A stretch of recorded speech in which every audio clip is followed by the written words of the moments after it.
Poliana, është gjykata e posaçme e apelit për krimin e organizuar dhe korrupsionin që gjatë ditës së sotme ka shqyrtuar, por po vijon të shqyrtojë për sa i përket kërkesave që ka bërë Ajola Xoza vetë, po ashtu edhe nëna e saj Valbona Xoza, për sa i përket rrëzimit të sekuestros që është caktuar më herët nga ana e gjykatës së posaçme rreth një muaj më parë, pra më konkretisht me datë 10 shkurt.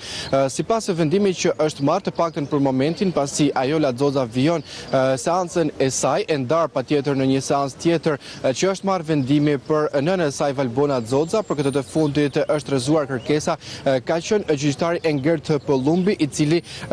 ka rrëzuar kërkesën e Valbona Xozës për sa i përket heqjes së sekuestros që në fakt është miratuar pra një muaj më parë. Bëhet fjalë për vilën në Qerret dhe sipas gjykatës së apelit të posaçëm për krimin organizuar dhe korrupsionin, duhet të vijoj të jetë në fuqi vendimi i datës 10 shkurt 2025 që është lënë nga ana e gjykatës së posaçme. Tashmë sigurisht personi nën hetim pra që është bërë edhe sekuestroja e vilës në Qerret ka të drejtë rekursi në gjykatën e lartë brenda 45 ditëve. Nga ana tjetër është duke vijuar seanca edhe për Ajola Xozën, e cila ka kërkuar heqjen e sekuestros të llogarive bankare, ende nuk ka një vendim nga ana e trupit të gjykues për sa i përket kësaj kërkese, pasi seanca gjyqësore është duke vijuar në ambientet e gjykatës së posaçme të apelit. Mbetet për të parë se si do të vijojë edhe se cilat do të jenë argumentet për sa i përket llogarive të bllokuara në emër të Ajola Xozës. Megjithatë, për sa i përket nënën e saj, gjykata çmoi që duhet të vijojnë të jetë nën sekuestër për shkak të hetimeve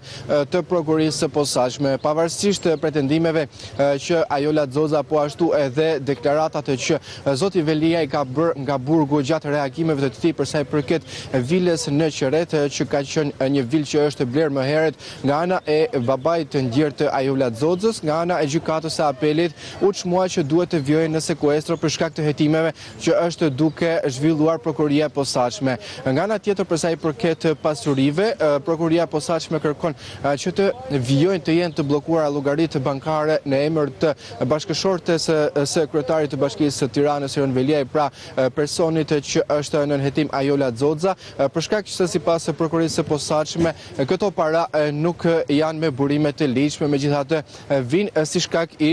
konsumimit të disa veprave penale që janë renditur ndaj Ajola Xozës, po ashtu edhe bashkëshortit të saj, pra kryetarit të Bashkisë së Tiranës, zotit Erion Veliaj. Ndërkohë, ka patur ndonjë reagim sot nga ëma e Ajola Xozës për rrëzimin e kërkesës, apo do të flasë avokati dhe pritet për të ndërmarrë dhe hapat e tjerë ligjor që parashikon ligji?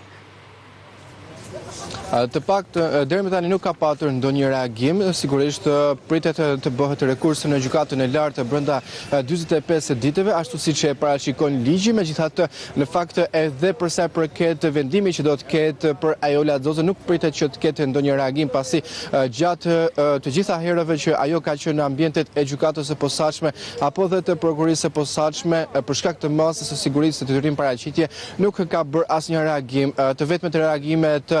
zonjës Xoza kanë qenë në rrjetet sociale, megjithatë mund të themi që vendimi i sotëm është dhënë nga ana e gjyqtarit Engert Pëllumbi, i cili do të jetë po i njëjti gjyqtar që ditën e nesërme, pra me datë 11 mars, do të mund të japë edhe vendimin për sa i përket ankimimit që Erion Veliaj ka bërë lidhur me masën e sigurisë që u caktua një muaj më parë, pra me datë 10 shkurt. Do të jetë i njëjti gjyqtar që do të vendosë nëse zoti Veliaj do të qëndrojë në masën e sigurisë arrest në burg, apo ndoshta do të ketë një masë më të lehtë sigurie ndaj tij. E qartë.